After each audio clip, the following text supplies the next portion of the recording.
La maestra en ciencias María Eugenia Bernard Gómez es estudiante de doctorado en ciencias marinas en la Universidad de Gotemburgo, en Suecia. Su investigación actual se enfoca en comprender cómo la biodiversidad genética y la conexión entre poblaciones influyen en la capacidad de las praderas marinas para resistir y recuperarse frente a amenazas como el cambio climático y otras presiones ambientales.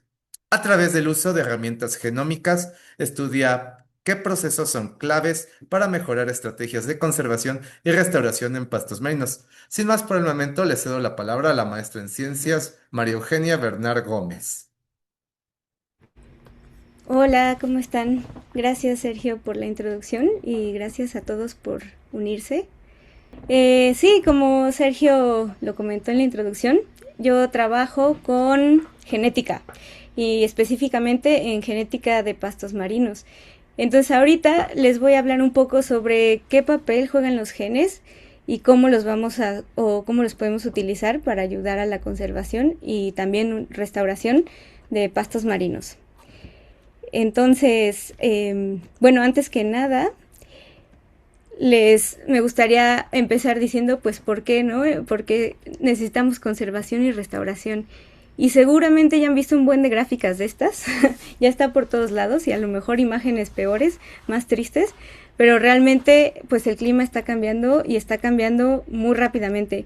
Entonces lo podemos ver en estas gráficas. Uno muestra cómo ha cambiado la temperatura con respecto al periodo preindustrial, pero lo que yo quería enseñar aquí es justo qué rápido está pasando, o sea, lo rápido que está cambiando. Y lo mismo pasa con varias variables, pero sobre todo el CO2, la temperatura, la salinidad también cambia y son factores que a final de cuentas pues afectan a todas las especies, pero ahorita específicamente pues a los organismos marinos.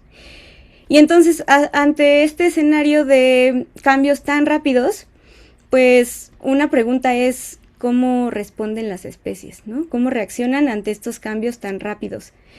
Y realmente, pues se ha visto que en general tienen tres opciones. Entonces las especies migran, se adaptan o mueren. En este caso, hablando de especies, pues se extinguen. Y pues suena un poco drástico, pero creo que un poco lo estamos viendo ya, ¿no? Migrar, por ejemplo, ¿qué hacen los organismos cuando no encuentran las condiciones ideales? O se mueven de lugar, o se encuentran en un lugar en donde haya condiciones para que puedan sobrevivir, ya sea diferente altitud, puede ser que se vayan moviendo también a un ecosistema un poco diferente, pero también se desplazan y cambian hábitats, ¿no? Entonces aquí solo quería poner un ejemplo de eso.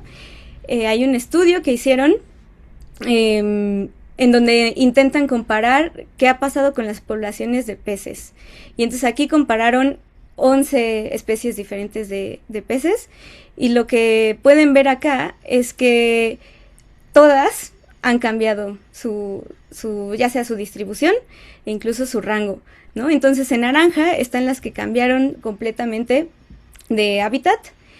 En rojo están las que expandieron su hábitat, o sea, a lo mejor creció la población. Algunas contrajeron el hábitat, o sea, a lo mejor algunas poblaciones desaparecieron o su área de distribución disminuyó. Y en verde se ve las que pues no tuvieron cambio. Y en realidad vemos que la mayoría están cambiando hábitat. En el caso de los peces mencionaban que están migrando a profundidades mayores, porque a mayor profundidad encuentran temperaturas más óptimas para que puedan sobrevivir, o también cambian de latitud, ¿no? De latitud y longitud a veces. Entonces es un ejemplo de cómo podrían responder si migran. Ahora, para adaptarse se refiere, por ejemplo, a cambiar de características físicas, pero también pueden ser conductuales, también puede ser cómo llevan a cabo su ciclo de vida. Entonces, solo para ilustrarlo rápidamente, puse aquí el ejemplo de el búho europeo, y aquí hay dos búhos, ¿no?, que se parecen mucho, pero como ven, uno tiene tonos más oscuros, como un café oscuro con mucho blanco, que en realidad era el morfotipo original. Y ahora lo que han visto y lo que descubrieron es que con el cambio climático ya subió la temperatura y ya no hay tanta nieve. Y lo que están viendo ahora es que el morfotipo dominante ahora es el café que se ve ahí. Es la misma especie, pero simplemente cambiaron las características que le dan una ventaja en su hábitat. Entonces ese es un ejemplo de cómo se adaptan para poder sobrevivir. Y el otro ejemplo que puse aquí, y quería poner uno de plantas, aquí puse una imagen que a lo mejor no sé si a algunos les suena familiar. Esto de que las jacarandas empezaron a florecer en mitad del invierno, cuando es algo inusual. Y a lo mejor es un ejemplo no tan preciso porque es una especie que fue introducida y que a lo mejor pues ya venía acostumbrada a características diferentes, pero igual se me hace un ejemplo muy ilustrativo de cómo tenemos los cambios ya enfrente de nosotros, ¿no? Y la gráfica de al lado que puse ahí, a lo mejor está muy pequeña, pero se las explico, es para ilustrar justo esto, que pues sí, las jacarandas fue una planta que está mostrando cambios, que se habló de muchas cosas, hubo un poco de debate, pero en realidad aquí lo han visto y ahora lo intentaron con más de 30 especies y vieron que todas han cambiado algún proceso de su ciclo de vida. En este caso, el que muestro aquí es la floración. O sea, todas adelantaron el momento en el que florean. Entonces lo estamos viendo, ¿no? Sí se generan cambios. Y pues a final de cuentas, si logran hacer un cambio, pueden adaptarse y sobrevivir. Pero ¿qué pasa con las especies con las que a lo mejor el cambio fue muy precipitado, fue muy rápido y no pudieron migrar y no se pudieron adaptar? Pues es la tercera opción, ¿no? Que es, pues, morir. Y también lo estamos viendo porque justo estaba buscando unas cifras y el año pasado fueron 8 especies las que fueron declaradas extintas, ya sea que fueron declaradas extintas en vida silvestre o extintas por completo. Y pues sí, es algo que, imagínense que son 8 de las que estudiamos, ¿no? Y evaluamos, pero pues quién sabe en realidad cuántas especies estamos perdiendo cada año. Entonces pues son las 3 opciones que tienen. Ahora vamos a pasar a la estrella de hoy. Entonces, con esto en mente, ¿cómo responden los pastos marinos? Aquí puse un mapa de la distribución de los pastos marinos. Ya seguramente les contaron en las pláticas anteriores, pero en realidad están en casi todo el mundo, ¿no? Y típicamente pues se divide para el estudio de los pastos marinos en ciertas bioregiones, que son las que marco aquí. ¿Y qué está pasando entonces? ¿Qué está pasando con los pastos? Pues esta es la realidad. Aquí ven que aproximadamente el 19% de la cobertura de pastos marinos se ha perdido en los últimos 100 años. Y si ven las gráficas, los diferentes colores, en realidad está pasando en todas las regiones, ¿no? A lo mejor a diferente tasa, unas más rápido, en otras se nota menos el cambio. Es un poco, tal vez menos obvio, a lo mejor un poco cíclico, pero en todas están disminuyendo la cobertura de pastos marinos. Y ahí les puse una notita, es 19% lo que calculamos del 10% que hemos estudiado. O sea, en realidad a lo mejor no tenemos idea, ¿no? De cuánto hemos perdido. Y pues si lo pensamos así y nos ponemos a pensar en los 3 escenarios que les acabo de presentar, pues tal vez los pastos marinos están pues por la tercera opción, ¿no? Que es morir. Y es una realidad muy triste, pero es una realidad. Pero bueno, como somos buenos fanáticos de pastos marinos y queremos ser muy positivos el día de hoy, vamos a ignorar esa tercera opción y vamos a enfocarnos en las otras 2. O sea, ¿qué podemos hacer? ¿Qué es lo que todavía se puede hacer y qué posibilidades tienen? Y entonces, hablando de migrar, hay ciertos procesos que están en juego, ¿no? Y que si queremos conocer un poco de qué estrategias podrían usar los pastos marinos o cómo podrían adaptarse, pues son el tipo de procesos que tendríamos que estudiar. En el caso de la migración, por ejemplo, dispersión, cómo se mueven, cómo llegan a otros lugares, ¿no? Es opción para ellos poder moverse de hábitat.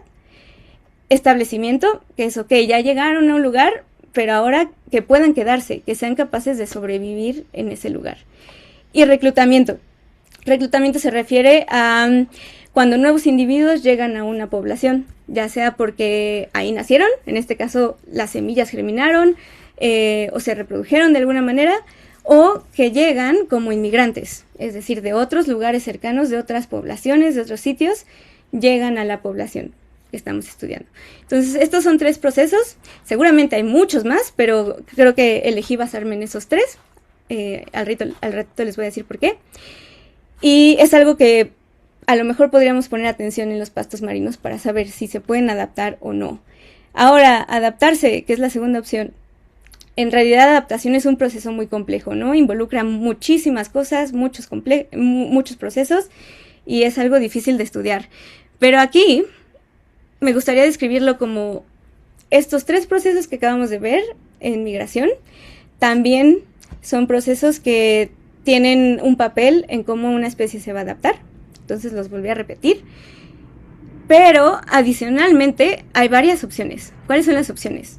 Una, pues son caracteres morfológicos, ¿no? En el caso de los pastos marinos podría ser la longitud de las hojas, el grosor, la morfología de las raíces.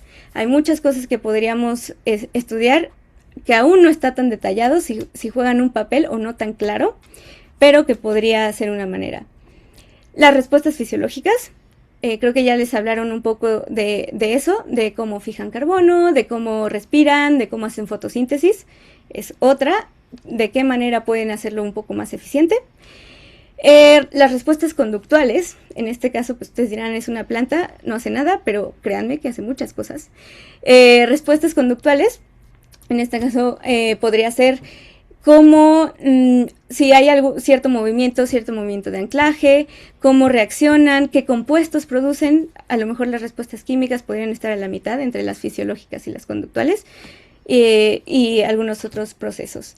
Y procesos de reproducción y desarrollo, que reproducción en realidad es clave, y es clave porque aparte de que genera mucha diversidad, que ahorita les voy a decir de qué tipo, pues también es clave porque va a hacer que tengamos nuevos individuos, ¿no? Entonces ayuda al reclutamiento, ayuda al establecimiento, ayuda a la dispersión.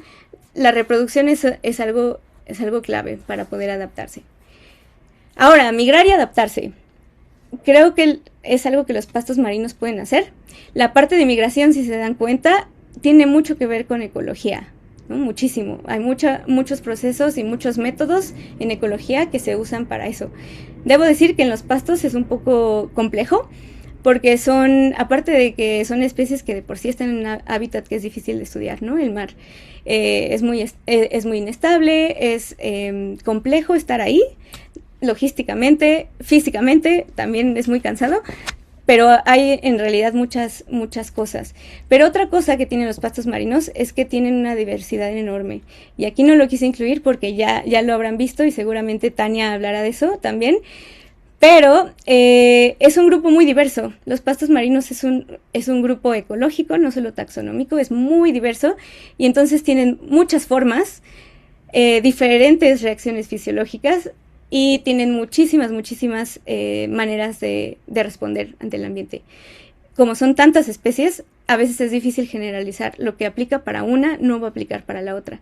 Y entonces estudiar estas dos cosas, migración y adaptación, en pastos marinos se vuelve un poco complejo y tal vez no tan directo. ¿Por qué no tan directo? Porque dentro de una misma especie hay algo que se llama plasticidad fenotípica.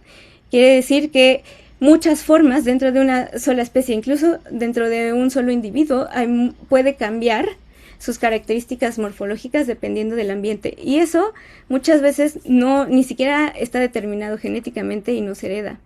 Entonces podemos encontrar, por ejemplo, praderas con hojas muy cortas, con unas más largas, más gruesas, más anchas, y no quiere decir que sea determinado genéticamente o que sea algo que esté respondiendo en ese momento al ambiente. Entonces es difícil diferenciar a veces.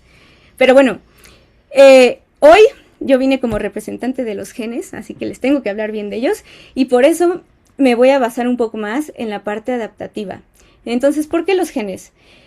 Ya vimos, ¿no?, que para adaptarse son caracteres morfológicos, características que se expresan, o conductas, o de alguna manera reacciones al ambiente. Y en realidad en la base de todo eso está el ADN. Entonces el ADN, la información genética, los genes en sí, pues contienen de alguna manera las instrucciones para que un organismo pueda expresar características e incluso algunos comportamientos y algunos procesos fisiológicos. Por eso es que es tan importante y son tan valiosos, ¿no? Estudiarlo. Ahora, vamos a pasar al siguiente. Aquí se repite un poco. La diversidad genética. Aquí les puse a dos pastitos. Y si los ven, si solo viéramos la parte morfológica, pues se ven igual, ¿no? Tienen raíces, tienen rizomas, tienen hojas, se ven del mismo color, a lo mejor la misma longitud. Pero incluso cuando dos individuos se ven igual y parecen lo mismo, cuando nosotros vemos en los genes que tienen, la diversidad genética puede ser que sean diferentes. Y aquí lo marqué de manera simplificada con estos puntitos. Y si ven, uno tiene un puntito rojo, el otro un azul, uno amarillo y uno morado, ¿no? Y comparten el verde del medio. ¿Qué significa esto?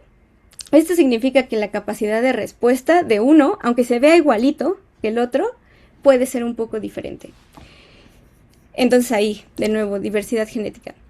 Pero no los convenzo, yo creo, con esto. Entonces vamos a verlo a una escala un poco más amplia, si lo vemos a nivel de población. Y aquí tengo dos circulitos que vamos a imaginar que son dos sitios diferentes.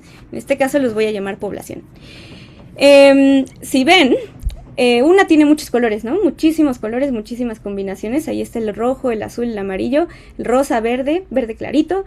Y el otro es la misma combinación, o sea, sí tiene varios colores, a lo mejor tiene por ahí el azul y el amarillo, pero todos los individuos de ese sitio tienen los mismos colores, en este caso los mismos genes.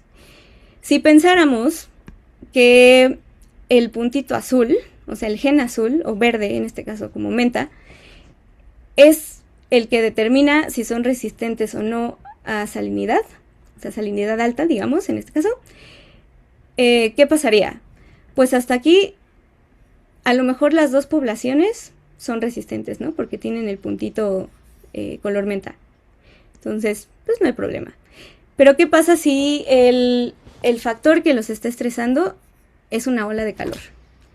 Entonces es la temperatura alta la que los está poniendo en riesgo.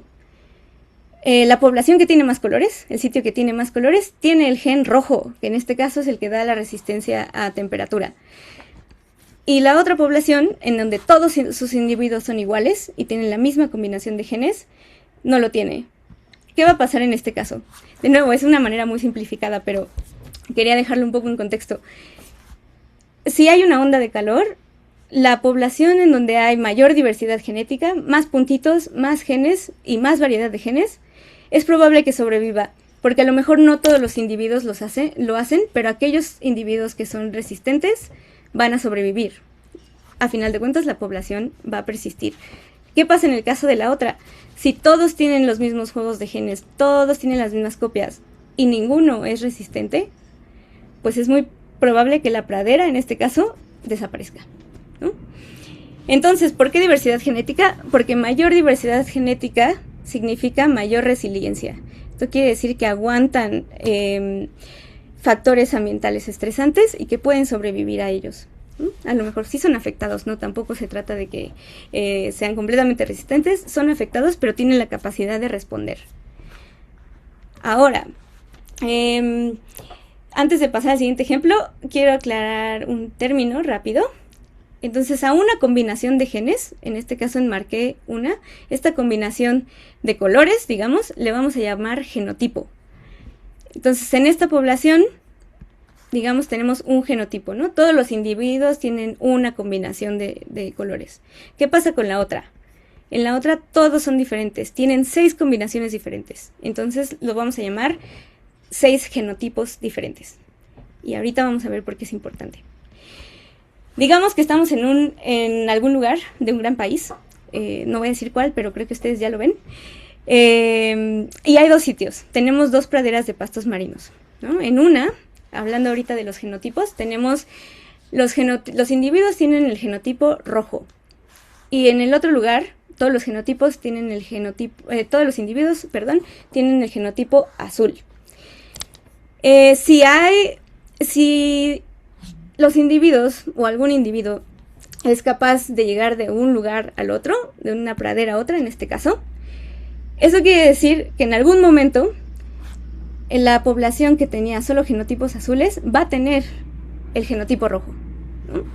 A esto le llamamos flujo génico, que hay intercambio de genes entre 2 sitios. Y si hay flujo génico, decimos que hay conectividad. Entonces también es un concepto clave en genética y en genética de poblaciones. Si hay mayor flujo génico, hay mayor conectividad. Eso quiere decir, están conectados, ¿no? Si hay intercambio de genes. ¿Y por qué es importante esto? Si pensamos que tenemos, de nuevo, dos sitios, dos poblaciones o dos praderas de pastos marinos, y en una tiene conectividad alta. Eso quiere decir, está conectado con otras praderas y entonces tiene acceso a otros genotipos. Genotipos que pueden migrar y también ese sitio puede exportar genotipos, ¿no? Si lo vemos así, en algún momento va a tener muchísimos colores, ¿no? Muchas combinaciones de genes. Y si se acuerdan, muchas combinaciones de genes nos daba alta resiliencia, ¿no? Alta diversidad genética. Pero ¿qué pasa en otro caso? Un sitio en donde no hay conectividad o la conectividad es muy baja. En este caso voy a decir que no hay conectividad.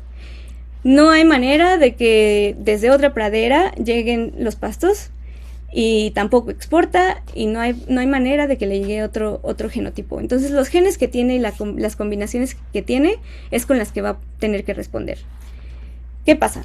De nuevo, alta conectividad, alta diversidad y alta resiliencia. Si hay baja conectividad, entonces no hay diversidad y no hay resiliencia.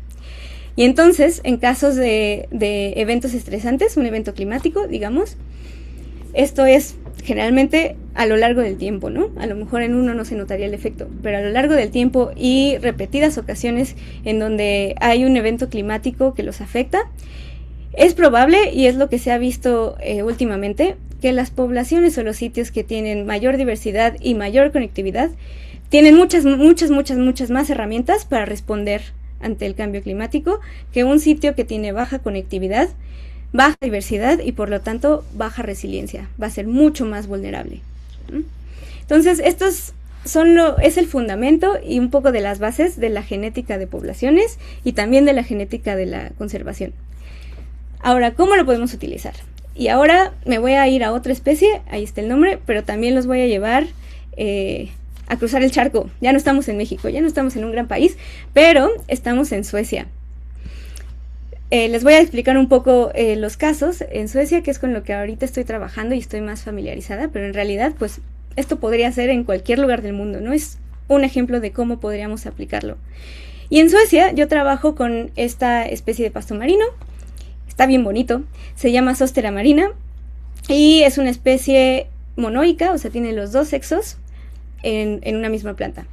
Le conocen en inglés como eelgrass, en español por ahí algunos le empezaron a llamar pasto de anguila, pero en realidad creo que en español, no sé, corríjanme los demás después, creo que en realidad el nombre común no se utiliza tanto y pues no es tan famoso, pero bueno, aquí lo puse para que sepamos cuál es.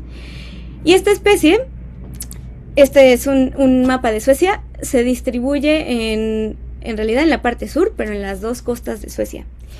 Ahí les puse en azul la distribución y en verde están las áreas que se han estudiado o que se conocen y se han estudiado, para que vean que el sesgo de muestreo pues pasa en todos lados, ¿no? Y bueno, ¿qué hemos hecho aquí y cómo hemos usado la genética? Esto es un ejemplo de lo que hemos hecho. A lo largo de la costa muestramos diferentes sitios y lo que hicimos aquí es estimar diversidad genética y conectividad. Entonces aquí pueden ver con los diferentes colores el mapa de, bueno, es mi izquierda, espero que también sea su izquierda, pero el mapa de la izquierda en donde solo se ven las diferentes figuras muestra los sitios en donde están. Pero del otro lado, lo que estamos viendo es un esquema que muestra a qué clúster genético pertenecen. ¿Qué es esto?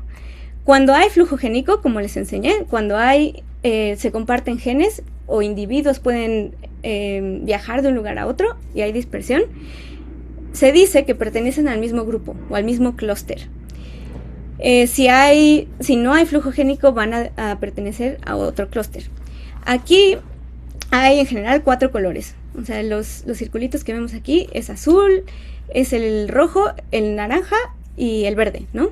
Entonces, aquí se muestran proporciones, pero entre más tengas de un color, o entre más tus colores o la combinación de tus colores se parezcan a otro circulito, eres más parecido y compartes más genes, ¿no? Más información genética. Entonces aquí lo que hicimos es categorizar los diferentes sitios de muestreo Y intentamos encontrar cuál era la relación genética, pero también la relación ancestría-descendencia y qué tanto intercambian genes. Y lo que aquí podemos ver es que en el norte tenemos un bloque muy grande. Es en mayoría el genotipo azul, le vamos a llamar. Hay por ahí un lugar, y ahorita les voy a contar qué pasa ahí. Hay un lugar que se ve muy diferente del resto, en donde el dominante es el naranja, ¿no? Pero por ahora vamos a llamar a este clúster del norte el clúster azul.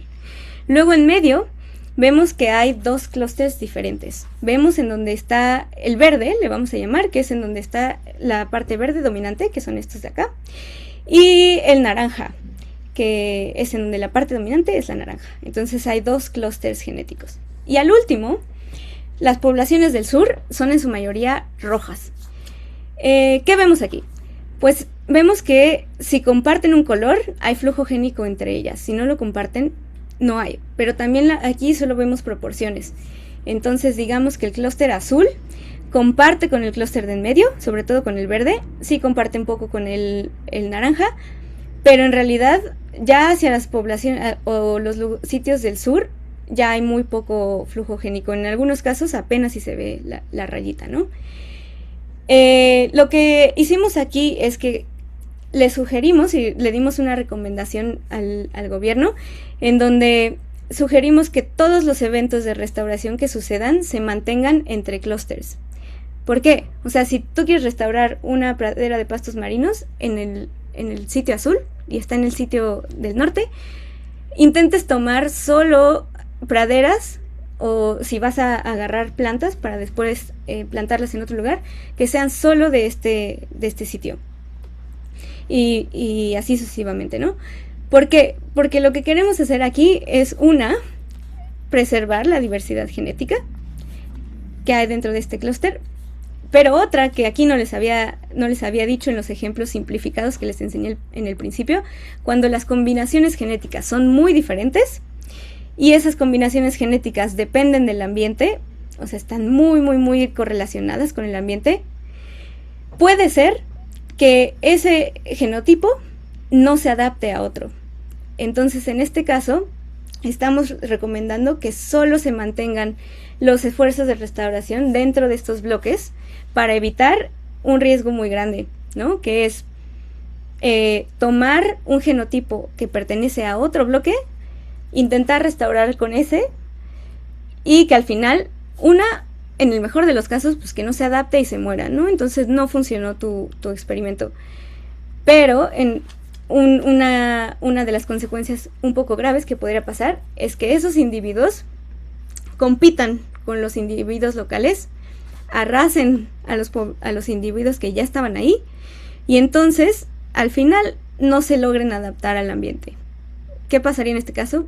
Pues perdemos todo, ¿no? Entonces es una de las cosas importantes.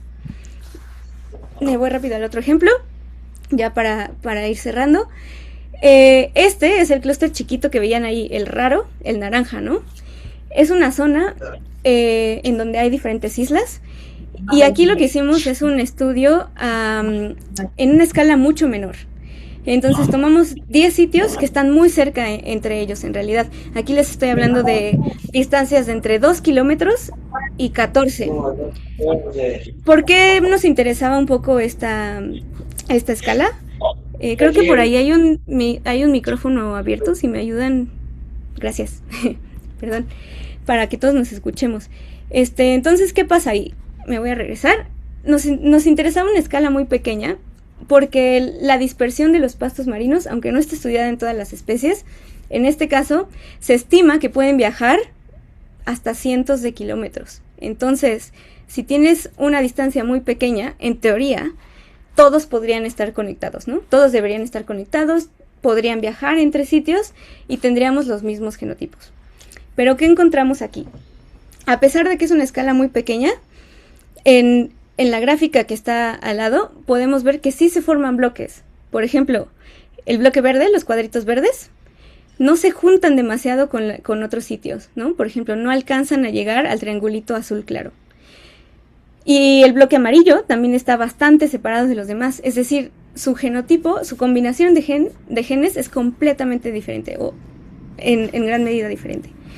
Y esto fue muy interesante, porque no se esperaba que en una escala tan pequeña pudiera haber diferencias tan grandes, diferencias genéticas tan grandes. Y bueno, buscando un poco, indagando un poco, encontramos algo bien interesante. La nube que se veía, ahí les dejé la gráfica para que sigamos viéndolo. Si se dan cuenta, les digo, el rectángulo verde se ve diferente, el triángulo amarillo también se ve diferente, pero en realidad las demás poblaciones están muy agrupadas, ¿no? Muy juntas. ¿Qué descubrimos? Que las poblaciones que aparecían muy agrupadas en nuestras gráficas, que quería decir que tienen información genética que comparten y que son muy parecidas, estaban a las afueras, en este caso a las afueras de la isla, ¿no? Pero ¿qué pasaba con estas poblaciones o estos sitios que se nos estaban diferenciando mucho y que son los que están encerrados en el círculo rojo? Cuando investigamos un poco las temperaturas nos dimos cuenta de que estos grupos que pertenecen al grupo rojo también tienen temperaturas que son por lo general, son más bajas, pero son más o menos estables, ¿no? A lo mejor se puede decir aquí, la frecuencia de temperatura es estable, pero varía muchísimo a lo largo del año. O sea, el rango de temperaturas que pueden encontrar es mucho. Van desde los 20 a los 27, o sea, un rango de temperatura bastante amplio. Mientras que en el otro eran temperaturas que eran diferentes a las del clúster rojo. Son sitios más cálidos, más fríos de alguna manera. No llegan a las temperaturas tan drásticas de 27, pero como vemos aquí, a lo mejor la frecuencia de la temperatura es un poco más estable también. No cambia tanto. Digamos que están a la misma temperatura la mayor parte del año, en este caso. Entonces, eso se nos hizo bien interesante porque quiere decir que a lo mejor esta diferenciación genética que vemos es debido al ambiente. Entonces, las poblaciones que están expuestas a temperaturas más altas son diferentes que las poblaciones que están expuestas a temperaturas bajas. ¿Y por qué es importante? Y ahorita me voy a adelantar un poco.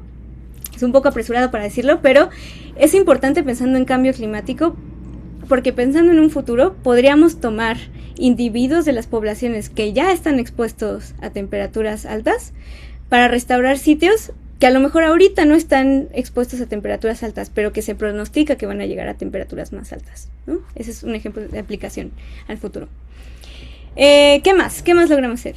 Bueno, este muestreo ya se llevó a cabo en las dos costas de Suecia y aquí encontramos que en general hay diversidad genética muy baja en una costa y moderada, alta en la otra, ¿no? ¿Y esto a qué da pie?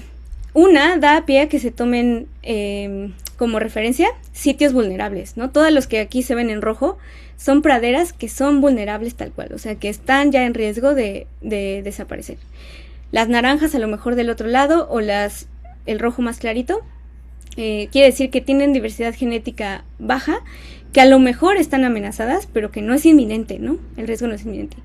Y las medias altas las sugerimos como sitios que, solo por la diversidad genética, solo tomando en cuenta la diversidad genética, son sitios que están de alguna manera sanos y que no están en tanto riesgo. ¿Para qué sirve? ¿Para qué sirve categorizarlo y para qué sirve saber qué sitios tienen diversidad genética alta y diversidad genética baja? Pues para decidir, ¿no? Si me enfoco en casos de restauración, para decidir cuándo, o sea, en qué momento, ¿no? En qué sitios urge que ya se haga algo ahorita y en qué sitios a lo mejor podemos aguantar un poco a ver qué pasa, ¿no? Cómo responde la población. ¿Cómo? El cómo es muy importante, ¿no? Decir, de nuevo, en términos de tiempo, ¿con urgencia o podemos esperar? Pero el cómo también tiene que ver con si lo hacemos tomando riesgos o a lo mejor siendo un poco más conservativos y más cuidadosos. ¿Qué podemos hacer, no? ¿Trasplantamos de los mismos bloques que ya sugerimos? ¿O a fuerzas tendríamos que buscar algo que nos garantice o que de alguna manera mejore un poco las posibilidades de supervivencia? ¿En dónde? Esto es bien importante porque el dónde es ¿Qué sitios podemos usar como donadores? O sea, ¿de qué sitios hay diversidad tan alta y la pradera es saludable y estable que va a aguantar que tomemos plantas, ¿no? Que les quitemos plantas para llevarlos a otro lado. Y el hacia dónde también es importante, porque es, de nuevo, ¿qué sitios estratégicamente nos conviene restaurar? Y aquí es otro concepto, pero es, por ejemplo, justo para promover la conectividad, que se acuerdan, más conectividad, mayor diversidad, más resiliencia, ¿qué sitios son clave para que aumente la conectividad entre dos poblaciones? Entonces, si tengo dos poblaciones que comparten un poco de genes, ¿no? Están compartiendo, y tengo una tercera que está a la mitad de las dos, es muy probable que esa que está a la mitad, ya haciendo los estudios genéticos, sea la que está distribuyendo genotipos hacia otras, o sea la fuente de diversidad. Entonces, esta pradera que está distribuyendo, pues es crítica, ¿no? Nos conviene restaurar ahí, tomarlo como un sitio en donde necesitamos restaurar, necesitamos invertir, los esfuerzos van a ser mayores porque aparte, restaurar esa pradera nos va a permitir mejorar las otras dos, ¿no? Entonces, al proteger esa, al restaurarla, estás protegiendo tres al mismo tiempo. Entonces, ahí está el dónde y el cómo. ¿Y el con qué? El con qué es un poco una mirada, sí, ahora, en el presente, porque es de nuevo, de qué praderas vamos a tomar y de qué praderas vamos a no tomar, o sea, que las vamos a respetar y no vamos a intentar lastimarlas, ¿no? Pero también pensando un poco en el futuro, es lo que les decía, ¿con qué vamos a restaurar? Podemos tomar genotipos de donde sea, todos los genotipos van a ser útiles y sobre todo, si logramos restaurar, se logran establecer y la pradera a lo mejor crece en tamaño, sí, ahorita crece en tamaño, pero va a ser una pradera capaz de resistir cambios en el ambiente, va a ser una pradera que pueda aguantar condiciones climáticas que cambien o a lo mejor condiciones climáticas más extremas, ¿no? Pensando en el futuro. Y eso es algo que pues como les platiqué en el principio, creo que es un pensamiento que a lo mejor a veces se ve un poco lejos, ¿no? Pensamos que vamos a tener más tiempo y que esto lo podemos hacer después, pero es algo que a veces ya no está tan lejos, es algo que tiene que empezar a pasar. Tenemos que pensar cómo hacer las praderas más resistentes. Y entonces en este caso es uno de los ejemplos en los que estamos trabajando, en donde las praderas que están en rojo fuerte son las praderas que están muy, muy, muy vulnerables, que están pronosticadas que van a desaparecer. Y entonces las decisiones se vuelven, ¿vale la pena invertir en ellas? Si sí vale la pena, hay que hacerlo ya. A lo mejor no es la decisión, no es la mejor estrategia, hay alguna otra pradera que nos permita tener más beneficios, que pueda tener mayor esperanza, pues entonces vamos por esa, ¿no? Entonces, pues es un poco eso la conclusión, que la genética nos ayuda, a conocer la diversidad que tenemos, y al conocer la diversidad que tenemos, podemos saber qué praderas están en riesgo y qué otras están un poco pues más estables, y cómo, cuándo y por qué conservar y restaurar. Entonces creo que la información genética nos puede ayudar a un poco mejorar los esfuerzos de restauración, o a lo mejor administrar un poco mejor y tomar decisiones que nos traigan beneficios, decisiones informadas por el bien de los pastos marinos. Entonces, muchas gracias por escucharme. Creo que hasta ahí está mi contribución el día de hoy. Les dejo mis datos.